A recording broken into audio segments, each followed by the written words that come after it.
Welcome back to the Trotter Chatter podcast, and this is episode 132, and we're back, no breaks, no rest, just Wanderers chat. As always, I'm proud to be part of the TalkSport Fan Network. I'm your host and your best friend, Ryan. Thank you for joining us for another episode dedicated to all things Bolton Wanderers. If you're listening on your usual podcast platform, make sure you hit follow so you never miss an episode. Leave a rating or review. It really helps more Bolton fans find us. But if you're not found us, where have you been? And if you're watching on the YouTubes, don't forget to subscribe and tap that notification bell. Ding, ding, ding. So you're the first to know when new content drops. Get involved in the comments and let's keep the conversation going.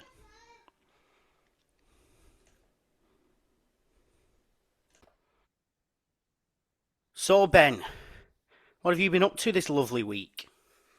Well, I went out, watched the football, and then went for drinks with some absolute losers. So, this weekend we experienced the world of part-time Christmas drinkers, didn't we? Some real interesting examples of why these people shouldn't be left out. I mean, what time did we get into the boozer after the game? About 6? Everyone was mashed. Everyone was absolutely mashed. There was a cup of sick on the side. So No, we can't put that down to part-time drinkers. They'd had half the pint and went, I'd fill that up. I hated how there was no sick anywhere around it. He's done the perfect amount. So, what does this weekend bring? Any Christmas plans? I don't know. I might go have some Christmas beers, but nothing big planned. Christmas do tomorrow. Same. I'm going to go silly. I'm going to be a problem. I'm going to get mashed. 2 years ago, I was on my Christmas party and someone recognised me in Pop World in Wigan from the podcast. Doesn't get much better than that. Jordan, what have you been up to, love? Well, the Whites on Saturday, and went for a few drinks with you men as well, didn't we? It was Worksdo Central, wasn't it? Just everyone out, kicking off. It was interesting, but I think it was one of the more strange evenings we'd had in a long time. It was a shambles. I didn't like the guy who was in his high-vis jacket. He clearly didn't work on Friday and just stayed out. Not come on. Leching around. Us who drink all year round, we're not used to these part-timers, and they come in and, we were sober. We were very sober. James, what about yourself? How are we doing? Obviously, I didn't come to footy with you on Saturday, unfortunately. But I went instead to watch a gig. I went to see Red Rum Club. Ooh. And it was amazing. I spent most of the afternoon just drinking. Went out for a lovely meal. And then I had them at 7 o'clock. It was good. Very nice. A lovely meal. Good lord. A lovely meal. I went to Gusto on the Albert Dock. I was waiting for him to say, I went KFC. I've been Greg's. I went for a Morrison's meal deal. Meal deal. Right, news anyway. The Sky Bet League One Manager and Player of the Month awards have come out. So the player goes to Aaron Connolly and manager goes to Barnsley's Conor Hourihan. We can confirm that our Vertu Trophy fixture against Port Vale will take place on Tuesday the 13th of January, a 7pm kickoff. That's an unattractive fixture. Bolton Wanderers shot Leicester City coming from behind in a 2-2 draw to win 4-2 on spot kicks in the FA Youth Cup. We have Stevenage in the next round. Go on, the young Whites. Congratulations to Mason Burstow on making 100 senior appearances in the men's game. So we got the team of the week. No Bolton players in this game week's team of the week, but from midweek, Cyrus Christie got in at fullback. Other appearances were Plymouth's Hazard, Horsfall, Mitchell and Reach also at back. Guinness Walker, Diamond, Osborne and Hackett in midfield, and Wootton and Bloxham up top. Some stats for you. So in the most prolific under-21s in the 92 this season, top is Daniel Kanu. Seventh is Don Ballard second is Don Ballard with 7. Top Daniel Carney with 8, and with 6 you've got Mario Cosi Dubre, Bobby Poynton, Leo Kesseldine, and Emre Tezgel. More love for Mario. If you have a look at the form tables, I initially put this on before the Exeter game. We were sitting about 4th or 5th. We're now second in the form table for the full 92. So bottom, we've got QPR, Southampton, Accrington, Walsall, Sheffield United, Bromley, Bolton, and then Cardiff, who've won their last 5. But excellent work. We're the only team, apart from Cardiff, to not lose in the last 5. And in terms of longest unbeaten runs in the top 4 in terms of league games, we sit top alongside Wigan Athletic with 7, Cambridge third with 6, drawn with Gillingham, Aston Villa with 5, Cardiff with 5, and Preston with 5. And we are also holding... we're also part, again in great company, unbeaten at home this season. So Arsenal, Sunderland, Coventry and Bromley join us as unbeaten at home. Well done. And then another stat for you. Most goals after the 90th minute in the 92. So Cardiff are top with 7, and then we are drawn with Arsenal, Brentford, Sunderland, Birmingham, Gillingham with 5. We're getting about, and we've also got, we're also second in the least league losses. So Coventry and Bradford have 2, and we're drawn with Middlesbrough with 3. Then you've got just below us Preston North End, Cardiff, Stevenage, Bromley and Chesterfield with 4. So we're doing bits. We're doing bits. Anyway, Saturday was a home tie against Exeter City. But before we talk about that, listen up, Tough Sheep faithful. Don't miss Stevenage take on Burton this Saturday live on Sky Sports Plus with Now. Exeter boss Gary Caldwell on Bolton before the game. It took a bit of time to turn around what the style of team was, but I think they are a team now and have the credentials to get promoted. So he was already bigging us up before the game. As we know, it was a 2-1 victory. Ben, then, did the game go the way you expected after Exeter's recent performances? Not really. Oh, as much as we looked in control for quite a bit of it, at no point did I expect us to be losing the game going into it. Obviously, it's not the kind of thing you can predict. It's not that they have exploited a weakness. It's just being a bit of a knobhead. But no, I thought we should have. I thought we'd do a lot better than we did, to be honest. But it's the reason we're up there in all them stats is because even when we're not necessarily playing our best, we are still picking up wins. I think there's an argument we controlled the game, like we didn't give Exeter anything before that, and obviously we're referring to Sharman-Lowe coming out and heading the ball into the feet of the Exeter forward. Jordan, did Sharman-Lowe's mistake change the entire tone of the game from that, not just the scoreline, do you think? Well, yeah, because once they got their goal, they could start shutting up shop. And we had to alter the way we were playing, just like when in midweek when Mansfield had a man sent off. I think if he hadn't have made that mistake, I think we could have hammered him out 4-0. I really do, because we were on him. Yeah. And I don't think they're a very good team at all. So, yeah, the error put us on the back foot big time. Obviously, they went 1-0 up, didn't they? It's all gone quiet over there from the Exeter fans. Do we think they crossed the line from game management into outright time wasting and cheating once they were up 1-0? Yeah, they would. Full display of the dark arts. It was shocking. Like, ridiculous, weren't it? I mean, the ref figured it out with about 5 minutes to go. Yeah, and then we ended up. How much got added on at the end? 8. Couldn't believe it. They got it all back. Which ended up working in their favour in the end. But yeah, the time wasting from the goal kicks, a lot of fisticuffs from their forwards. They're clearly based on like having a bit of fight about them over ability, haven't they? Really. But yeah, in your opinion, then Ben, how frustrating was it to see Bolton dominate possession but struggle to keep momentum? I mean, you could tell them what I did in the first half. Yeah. Well, yeah, you stormed off, got angry, went for a drink. Jordan followed you. I turned to Scott and went, no, I'll at least see it to the 40th minute. Then the 37th minute hit, and I'm straight down. I don't even remember what had happened. I think we just misplaced a pass, and I'd had enough. I was so wound up.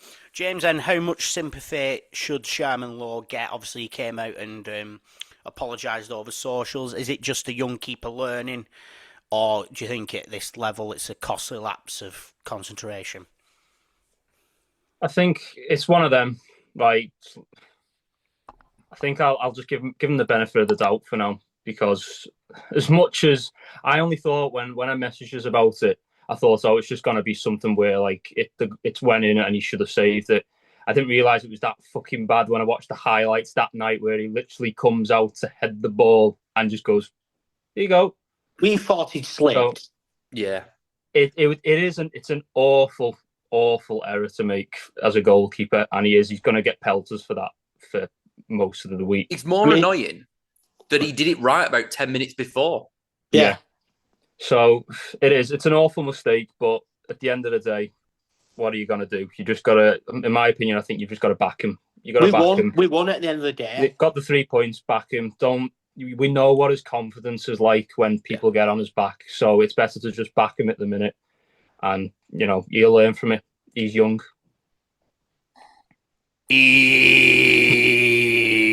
Ibrahim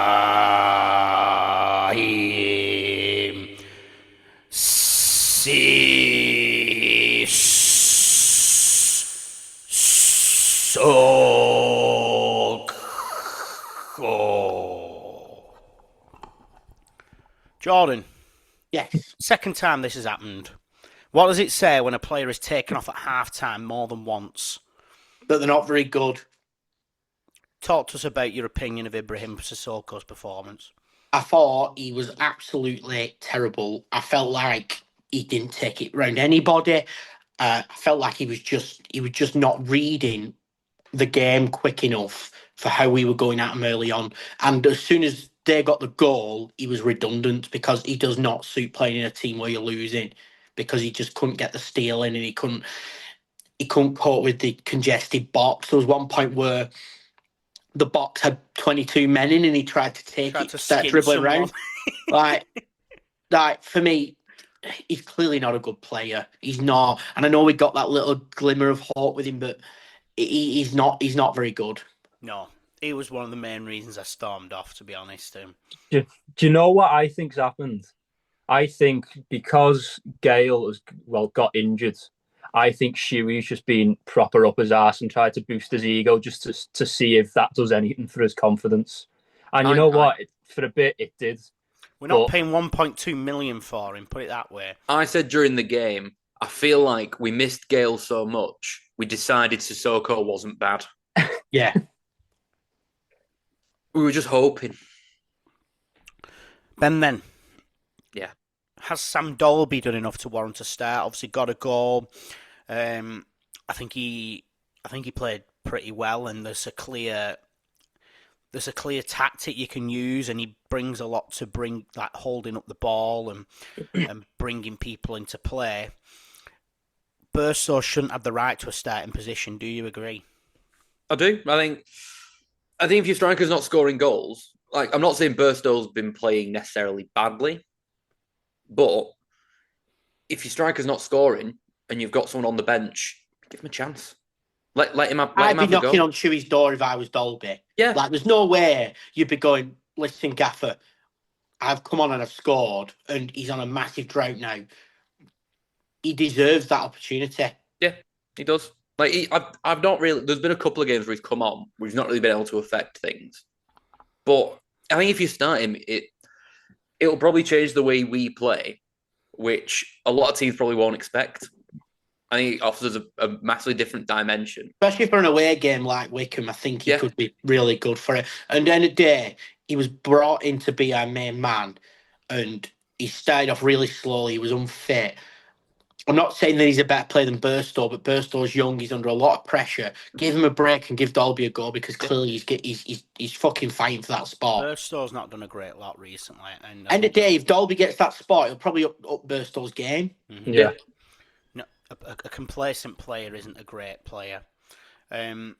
Star players then who shone for you guys, I think, got to be off the bench, hasn't it? You reckon? Thierry Gale was fantastic. Dempsey was great. If you look, both of our goals, the players involved all came off the bench. Yeah. Gale was outstanding. Really good. Yeah, Gale, Dempsey, and Dolby for me. And you know what? Three. Hats off. John O'Toole, once again. They didn't fuck up for the goal. They are becoming a very, very underrated partnership in this division. Very underrated, and I think even underrated from our fans. Yeah. Tip of the hat to Fours is running. Yeah. He didn't get a lot of luck on the ball, but he did a lot of running.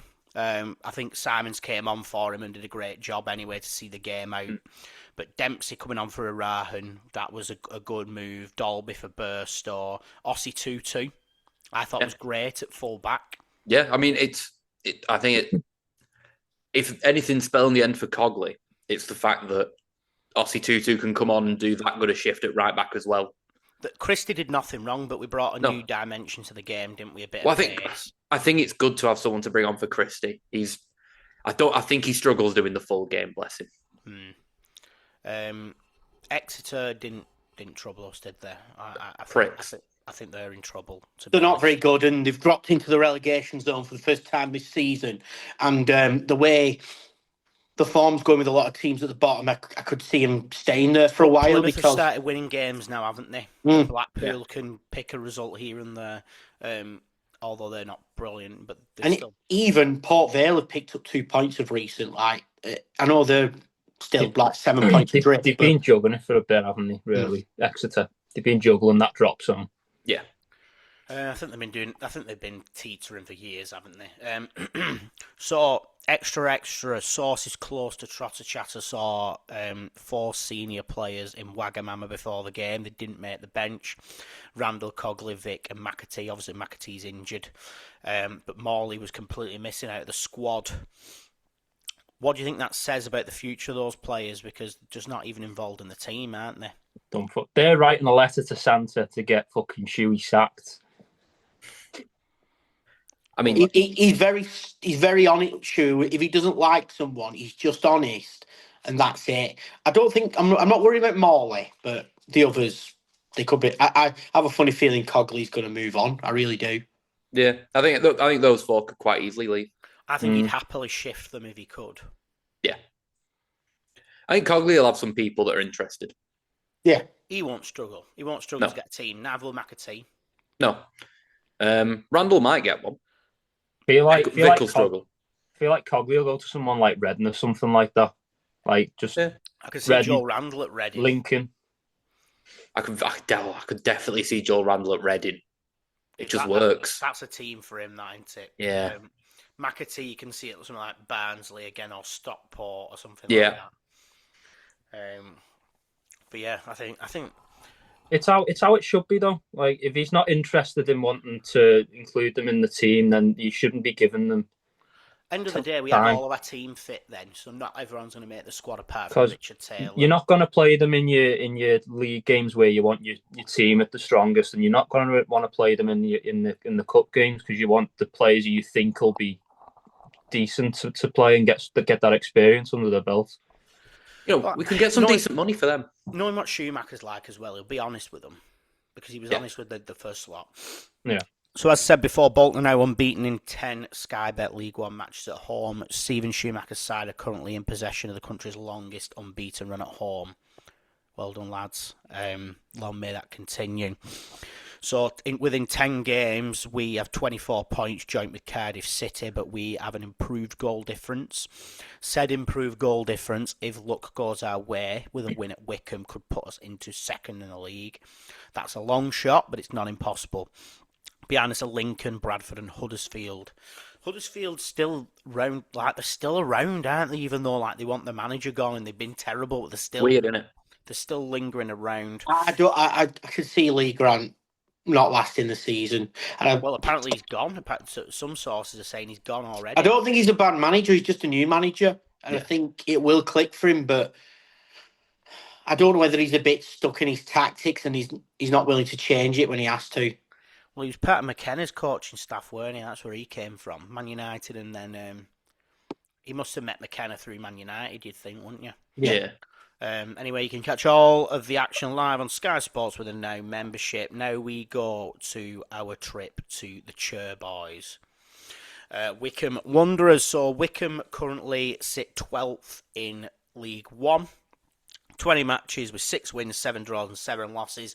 So consistently inconsistent. They had a stinking start to the season before Michael Duff took the helm. Last 5 results, so a 0-0 draw against Burton, done everyone. They lost at home to Plymouth 1-0. They lost 4-0 away to Exeter City in the Cup, in the FA Cup. Lost 2-0 to Northampton in the EFL Trophy. Drew 1-1 to Rotherham and beat Lincoln 3-2 at home. So not great still. Like still struggling. Of all the games to win out of them. I know. It's so they're still not doing great. No. Key contributors this season, Fred Onyedinma, an influential attacking gut player, so he's had 5 goals and 2 assists this season. Sam Bell, top goal scorer with 6, forward gets involved with the attacking player. Corley Woodrow, a veteran striker, proving a presence up front, and Luke Lehigh, who's been there forever with 5 assists, and Ewan Henderson, both playing important in roles in their midfield. I've identified some potential weaknesses, apart from the fact that they're not really doing that well at the moment. Their away form has been poor, no good for us at the moment, compared to home performances, dragging down overall league progress, inconsistency, lacking a prolific goal scorer. Every team needs one, no matter where you are in the league, and defensive lapses on the road as well, but much sturdier at Adams Park. James, then how tricky is a test? How tricky of a test is Wycombe away, regardless of their league position and form? Well, any away game's difficult, really, in my eyes. Like, anything can happen, especially with that home advantage. You know, you get the fans on behind your side, and then it can worry the team. But I can't really see us losing anytime soon. I know we've lost against Swindon, but I can't see it. No, I agree. I don't think about us losing, and that's crazy. No. I still think about us losing when it comes to away games. I'm not confident about this weekend. But it's just weird, though, the mentality that I've got at the minute, especially with looking at where we were at the start of the season. It's crazy because, yeah, we look really good as long as we get that first goal. But then again, we showed last week we conceded and we still come back and got 2. Well, just to sort of echo that, I was on EFL All Access on TalkSport with a Wycombe fan, and our host and friend Dan Fudge said, "This is the most positive I've seen you on the show." I've been doing the show for 2 years now, so that just shows, doesn't it, where our heads are at. Ben, then, is this the type of game that tells us more about Bolton's promotion credentials than a home fixture, do you think? Yeah, definitely. Like you said, as much as they're not on a great run at the minute, they showed they can win some games. Like they've been on a really good run to get to where they are. Like at home, none of me thinks about losing a game for even a second. Like it doesn't enter my brain. Like even the harder games, like no, we'll win that, be fine. Away's a bit trickier, but I think that's, like you asked, if we're serious about going up, it's the away form that obviously has to improve. If we can get an away win against a team like Wycombe, that shows that we can actually be taken seriously. Home form will ultimately do it for us, won't it? But we got to be picking more points. You can't go up with winning all your own games and like picking up 4 points in like a month away. Like it's just not the way. But at the end of the day, though, it doesn't matter if you're home or away. If a team's in bad form, you've got to act on that. Mm-hmm. Of course. Jordan, then what do you expect the tempo and the style of the game to look like at Adams Park? Obviously, a typical Michael Duff side. What kind of game do you think we're getting ourselves into? I think it's going to be very physical. I don't know an awful lot about Wycombe because obviously they were very much in the spotlight with Corney, weren't they, last season, and they were up there, so everyone were watching them, but they've gone very much under the radar. But I know how Michael Duff plays, and I know it's not going to be easy, and I think travelling to their place, with them playing that kind of football, it's not going to be easy, and I think that's why players like Dolby are going to be very useful in Dempsey, because it's going to be very, very physical. I agree. I feel like this is a perfect game for Dalby. Is this the type of game, do you think, where we need experienced players over flair? Do you think we need to be sturdy? Yeah, definitely. Like, if it's not Simons and Erahon in midfield, Arahan. Look, I've got so used to saying it that way. It's going to take some time. No. All right, well, go fuck yourself then. What are his name? Hurarun or whatever. I think, yeah, like, it's the perfect game for them. Perfect game for Dempsey, Dalby. I think the team basically picks itself. Like, the flair players are the wingers. Yeah. Everyone else is going to be solid. Keep Sissoko well away from it. Keep Randall well away from it. Yeah. But you also look at your Conways, your Cozy Dubries. They're young, but they're playing like they've been playing for years. You definitely got the maturity behind them as well as the form that they're in. Conway plays like he's been in game for 10 years. I feel like Cozy Dubry's been getting bogged down recently. Really bogged down. Everyone's putting 2 men on him. But they don't think about Thierry Gale. They don't know what they're getting themselves into. And he was far more effective than Cozy Dubry on the weekend. Like, he's a menace. We actually have Thierry Gale. He's ours. Jordan, then, is this a must-not-lose game, do you think? Or do you think we should be targeting the 3 points in your head? I'd take a draw. I'd take a draw just because I don't have any confidence with us away. But really, if we pick up a win on Saturday, I'm so confident at home we could be flying by the new year. It's a big game because if we want to be serious about automatics, not playoffs, this is the kind of game we need to be winning. What about you, James? Would a draw be a good result in the wider context of things, or do you think it has to be a win? If you ask me at the end of the season and a draw is good enough, then yeah. But I think now's the right time. They're in bad form. Kick the dog while it's down. Just go at it. Get another 3 points on the board. It will do better. So, yeah. It's crazy at the minute that only us and Wigan are the only 2 teams in the league who haven't lost any of the last 6 league games. It's only a month till Wigan away. Yeah, I don't think about that yet. So we're 4th at the minute. We've got a game in hand on Lincoln, who are in front of us with 35 points. We got 34. So obviously a win puts us on 36. Puts us in 3rd. So I correct myself there. We can get 3rd. At the moment, we just need to focus on our games, don't we? Stevenage, that's about where we are in December. Stevenage have a game in hand. They're on level points with us, but they're all over the place at the minute, very inconsistent. And Stockport are struggling as well. So I think Stockport are really missing Ollie Norwood. Pretty much ever since he got injured, they're not picking up any. And I don't know whether it's that security or they're relying on him, but he's been out for a month with a blood clot. And he's had to have surgery, and they've just not been the same. If you were to look at that league table now, excluding us, I'd say Cardiff is the only team that because they look like they're really starting to turn it up now. I think it might be Cardiff's place that now, and I was really winning, don't they? At the end of the day, I was moaning about them at first, but I think they're starting to click, and I think if they have a good transfer window, I think they could just stay there now. Yeah, I agree. I'd take a draw, if you ask me now. But when the game plays out, I would have took a draw at Luton, but we were 1-0 up. We were 1-0 up, and that's a different story. So anyway, don't miss a moment. You can stream Sky Sports now flexibly at games like Wigan v Blackpool. Boo! This Saturday. Search nowtv.com. So Jordan said I was out in the town of Wycombe looking for a nice drink. Where would I go and drink? Well, are you talking about high Wycombe or are you talking about low Wycombe? Medium. The middle Wycombe. Middle Wick.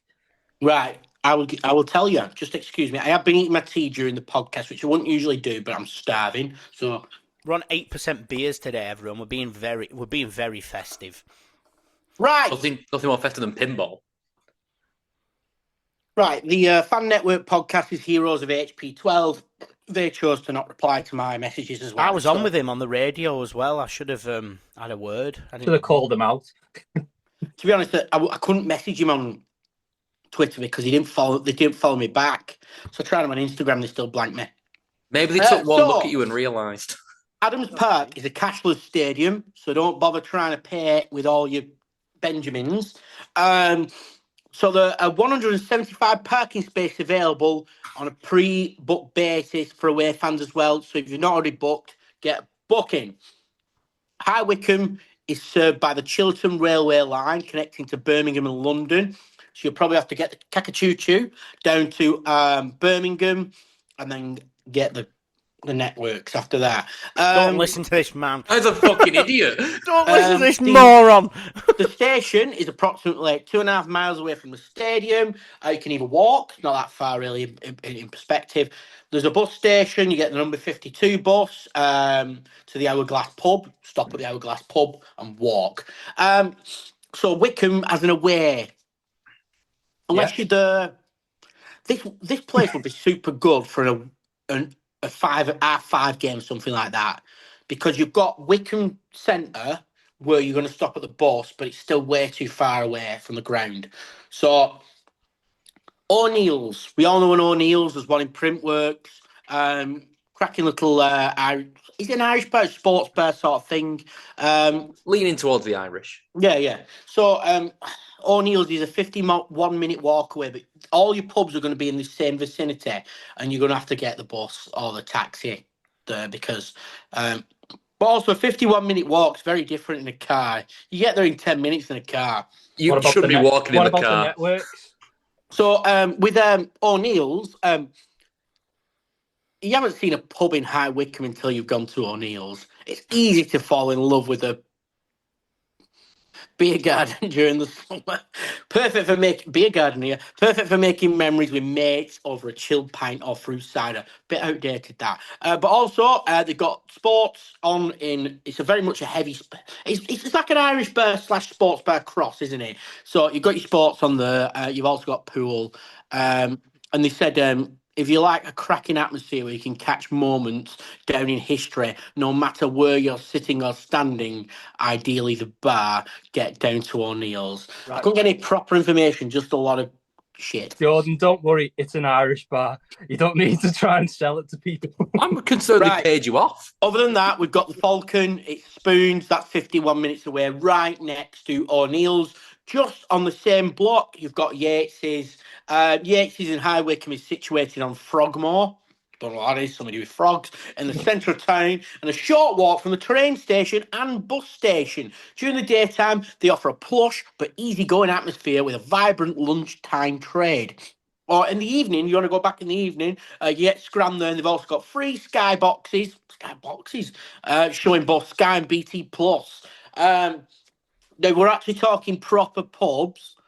The only pub I can find, proper pub, not franchise, is the one mentioned just off the bus station, the Hourglass. The Hourglass is a 13-minute walk away, and it's only pub within the Sands area of Wycombe. It's very popular when the team's playing at home. Also, if you go on a Saturday night, they've got quizzes, they've got karaoke, pool and darts, and it's very, very popular. I'd probably recommend the Hourglass, but the other ones are good if you're starting early. If you get down early, definitely get some cheap cocktail pitchers or some pints in those ones, and you're sorted. Talking footy Scran, away supporters will have access to the away marquee at Wycombe now, where there's food and drink available to purchase, and it's called The Village, opens at 12 p.m. They have local food vendors there, the Grill House, also Best Burgers, Fish My Chips, and Chicken Jaws. So enjoy those food options as well. That were a bit scatty, but that's my pub watch. You sure that wasn't for Narnia? Fish My Chips. Who the fucking hell's Chicken Joe? Don't worry, get down to O'Neill's. Is there an O'Neill's? Thank God. Oh, right. We've got AFCON's on its way, everyone. Nearly AFCON time. So we're going to do another blind rank of African Bolton Wanderers players, past and present. So I'm going to start with Gail Kukuta. 5. I can't see anyone doing worse than Kakuta. He never actually kicked the ball 5, go proper on. for Chelsea, did he? No, he had about 18 loans. Next up, it's Mark Fish. Oh, It's before our time, slightly. you know, he's a good player. Yeah, I would have said 3. I'd say 3. Beat them. Radi Jaide from Tunisia. 2. Loved Ridey. Sorry, I didn't. Did you know where Gail Kakuta resides from now? Is he from Dr. Congo? Dr. Congo, yeah. Dr. Congo. Thought so. Dr. Congo. And of course, Mark Fish from South Africa. Another one from Dr. Congo. Benik Afobe. Oh, We've already had that. You have to go 4. Oh, We left 1 again. I don't think he's going to do it this time. We'll there's see. no way Benik Afobe's going at number 1, so let's see. Yeah. Okay. He's from Nigeria. He's an elite legacy talent who loves It's a the other stick one. paver. It's the other one. JJ Okocha! Come I think that's the first one we've nailed. Well done, everyone. There is more AFCON after Christmas. I think, maybe. We'll see. Christmas. We will see if there will be more. Ask Chris. When's AFCON done? When's it start? Does it start? Probably starts Dunno. like in the next couple of days, doesn't it? Is it end of January? I don't know. Ask Dr. Congo. He'll I'm know. guessing. I've got- AFCON starts on Here we go. Sunday and it finishes in a month's time. Right, okay, we'll do more AFCON. I've got plenty of names. Squad then for Saturday. Sharman-Lowe, obviously. Yeah. Christie, No. Johnston, Tall, Conway. Yeah. He seems to like Sheehan at home, doesn't he? So I think it'll be Simons and Arahan. Yeah. Dempsey, Yeah. Cozy Dubry, Yeah. Gale, Yeah. Sam Dolby. Dolby. Yeah. Spot on. Picks itself, that. Score predictions. I'm going to go with Wycombe 1, Bolton 1. Jordan. 2-1 Wycombe. Not bad. Fuck off. Ben. 2-1 Bolton. Woo-hoo! Come on. Go on, James. You got the decider there, sunshine. Do you know Bolton? Come on. Oh, I'm quite confident. Cosmic. Lovely stuff. Fantasy. Oh, Yes. fuck. I've been waiting for this. I've dropped another place. Oh, Ben's overtaken me. The downfall. I don't know where I am, to be honest. I haven't looked. In your mum and dad's house. Bottom 3, make a wish. Helen Lascelles and Gale Force wins in the bottom 3 still. Ankit Patel's made a storming move to 26th. Erling Poundland by Sam, 23rd. Billy Gilmore Girls in 21st. Blink 182, 17th. I've dropped to 15th with Highland Oats FC. Ben's moved up to 12th with Petr Check Yourself. And King Edwin's 11 for the Trotter Chatter alumni is up to 8th. We're staying at 8th. Top 3, 3rd Kitten Mitrovitans by Stu Miller. FC Irving, Sean Irving. And Sharman-Lowe Taperfade is still at the top. How many points ahead is he? 29. Fucking hell, Nothing. so it's not even like a big deficit either. He's No, he's catchable. well, you've seen where I was. I was 3rd at one point, and I've dropped all the way to 15th in the space of 2. I used my wild card, and it all went wrong.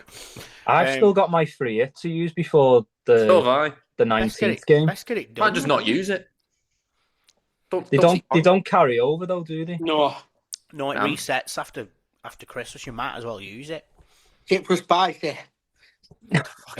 Anyway, that's enough of that. Tuesday, everyone, is our Christmas special, so I'd like to invite you all to a very lovely dinner, and we'll talk Christmas and we'll talk football. Are we all recording at the same place? Yeah, we'll all go around the dinner table. We're all going round for dinner. We're all going around for dinner. We'll talk.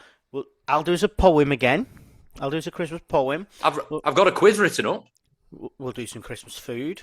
I'll do a blind rank, but it won't be African. It was something Christmas. Nothing's Christmassy about Africa.